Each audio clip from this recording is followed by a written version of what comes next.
Good morning, everyone. I'm Governor Doug Burgum, along with our Congressman and Vivek. We're here today to offer some observations of firsthand. I think one thing that we've all known is this was a sham trial, but when you have an opportunity to see it up close and personal, you can see it's actually a scam trial.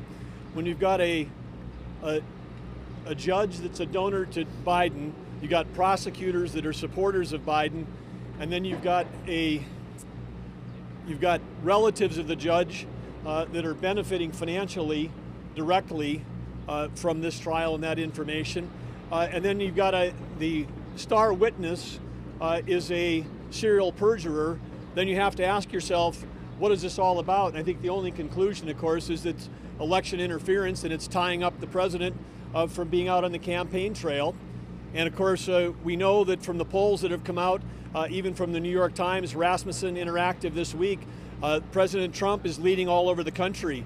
And the conclusion you can draw from that is the American people have already acquitted Donald Trump because the things that they're concerned about, inflation, crime, the border, the economy, all of these things, President Trump is leading by huge double digits versus Joe Biden.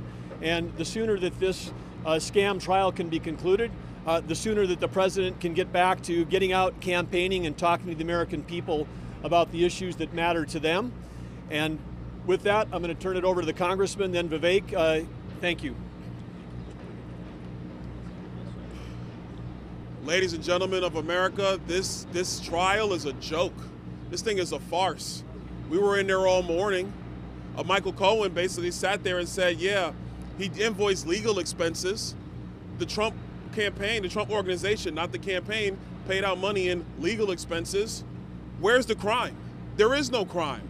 The only crime that's happening here is this Democrat judge and the Democrat Party prosecuting their political rival right in the middle of a presidential election. The crime here is that the issues facing our nation are not being addressed by the Democrats, but they want to go after Donald Trump. And there's nothing wrong. There's nothing that has been wrong here. Nothing that has been done poorly by President Trump. The only thing that's being done wrong is by this judge. His daughter's making money, raising money for Democrats, and all of the fundraising emails and all the fundraising things are about this trial that his daughter is using. He won't recuse himself.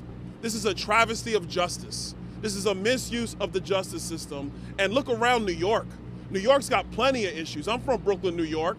You have all of NYPD's finest down here because of this travesty going on in that courtroom. Meanwhile, the citizens of New York are less safe, and the district attorney in New York is not prosecuting real crime. He's a Soros-backed DA going after his chief political rival in Donald Trump. America is better than this.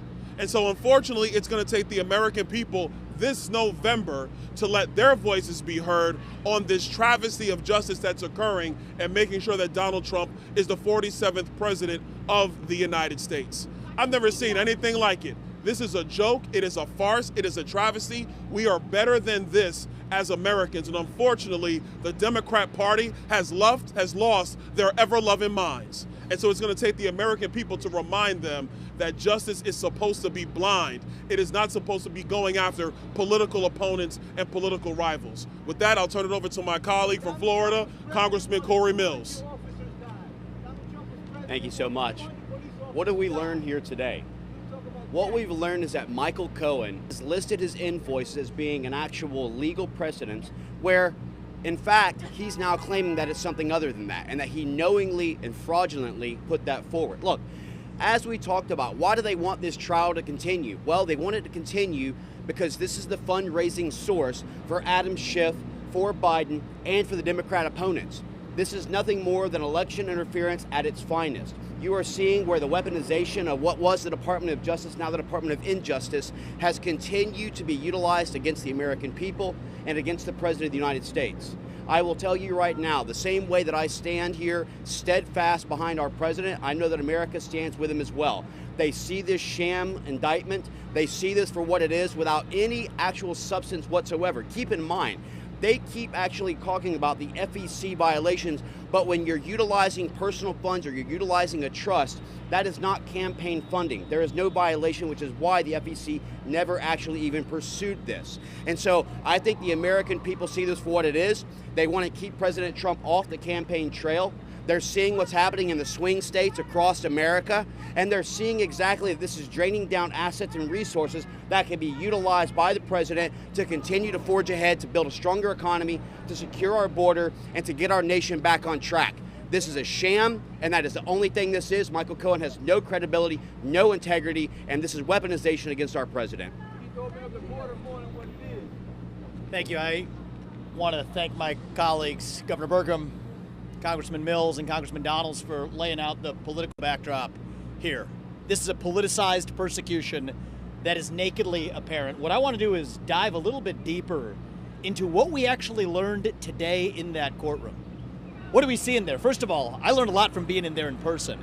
It is one of the most depressing places I have been in my life, but it is fitting because the only thing more depressing than the environment of that courtroom is what's actually happening in there. It's straight out of a Kafka novel. The prosecution's main strategy appears to be to bore the jurors into submission. And if you look in that direction, sadly, it may appear to actually be working. Now, I would like for anybody here in the press, anybody at home, anybody in MSNBC or the media afterwards, to clearly state what exactly is the crime that Donald Trump committed. Oh, wait. We have not heard a good answer to that question. It has been vague until today. You heard Michael Cohen's testimony, after which I would say it is less clear than ever what that crime actually was. They'll say falsifying business records. Well, let's look at who did we learn falsified business records today? Yet, what, hour, 2 hours, felt like it could have been 7 hours, of Michael Cohen talking about how he falsified business records. Okay, so you have a guy who has been a perjurer in the past that is now saying he falsified business records. What is the crime that Donald Trump committed? Now, it appears to be what they might allege is some sort of bookkeeping error or whatever. The real bookkeeping that we need accounting of is Judge Merchan's own family member collecting millions of dollars as a Democratic operative, using the existence of this trial as a fundraising ploy for Democrats. This is unconscionable. Imagine if the same shoe fit the other foot. Imagine if it was Joe Biden that was on trial. You had a Republican judge whose son was collecting millions of dollars as a Republican operative. What would you all be saying? This would not be justice. This is injustice at its worst. So let's go even a layer deeper, right? Because let's go even a layer deeper, actually. The alleged crime here is supposedly, they try to point to this every day, that he does not actually use campaign funds, that he used personal funds. Well, let's get this straight. Suppose Donald Trump had used campaign funds to make a personal expense, they'd be going after him for that. So if they're going to get him going or they're going to get him coming, that is the best proof that this is a politicized sham. Let's go through it piece by piece. If you tell somebody to go buy you a suit and you want to look good on television because that'll affect the voters, the way voters vote for you, you know what? They prosecute politicians if they use campaign funds to buy a suit. Campaign funds to get a haircut because you want to look good to the voters, they will actually prosecute you for using campaign funds for a personal expense. Yet the entire legal theory of this case, the whole case that Alvin Bragg has brought, depends on one premise for them to charge this as a felony, is that Donald Trump somehow should have used campaign funds to make an allegedly personal payment. Yet if he had done that, their case against him would be even stronger. This is garbage. That is the best proof that you have that if they're going to get him going or get him coming, it's damned if you do, damned if you don't. This is a sham. This is not the United States of America. This is some third-rate banana republic. If this were happening in another country, we would be laughing at them as a sham democracy. I am ashamed as an American citizen to sit here in a courtroom watching the former leader of the free world, and let's be honest, likely next leader of the free world, sitting with the indignity in this dingy third-rate courtroom with fourth-rate prosecutors and a fifth-rate lawyer on the stand as a witness who actually is violating attorney-client privilege left and right. Nobody's even talking about that. So this is a shame. Shame on the spirit in our country's history, but we will get through it and be stronger because you know who ultimately actually cast the vote on this case? It's not just the jurors in that jury box. It's every one of you at home. It's every American who votes this November to say no to the weaponization of justice. And if you're at home, you may say, you know what, I don't agree with everything Donald Trump's ever said. You know what? I may not agree with some of his policies even though they were great policies for 4 years. But you do agree, whether you are Democrat or Republican or black or white or gay or straight or man or woman, that our justice system should be blind to politics. That regardless of whether your last name is Biden or Trump, regardless of whether you've been a politician or not, you get a fair shake in our own legal system. And when you have a prosecutor who campaigned on the pledge of going after Trump and then keeps his campaign pledge, when you have a judge whose kids are collecting money from Democratic operatives by fundraising off the very trial that judge is presiding over, and then telling the U.S. president that he's subject to a gag order, that he can't talk about it, that is not justice. That is a bastardization of what this country was founded on. And I'm here, and all of us are here as friends of Donald Trump, supporting him in our personal capacity, sharing our opinions. That's why we're here today. But I hope every American at home who isn't able to be in that courtroom is able to see what's actually happening there. And when you do, we will have a landslide of historic proportion this November if every American understands the injustice that's playing out in that courtroom today. So may God bless our country. I pray for our future, and let's pray for our country being stronger on the other side of this disgusting sham prosecution. Doug, close us out. Thank you. Thank you. Thank you, Vivek. Thank you, Congressman. In closing, I just want to double down on that. We're all here today because of the circus of this trial. But I want to say a word to those Americans out there that are dealing with Biden's inflation when their paychecks aren't helping them get through the end of the month because they're paying more for their gas and their food, they're paying more for their electricity.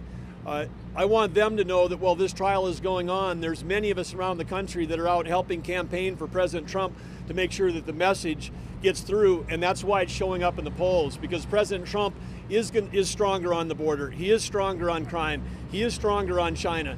He is stronger on the economy. He's stronger on everything that matters to our citizens today in this country, where Biden is weak. This fall, it's going to be about strength versus weakness.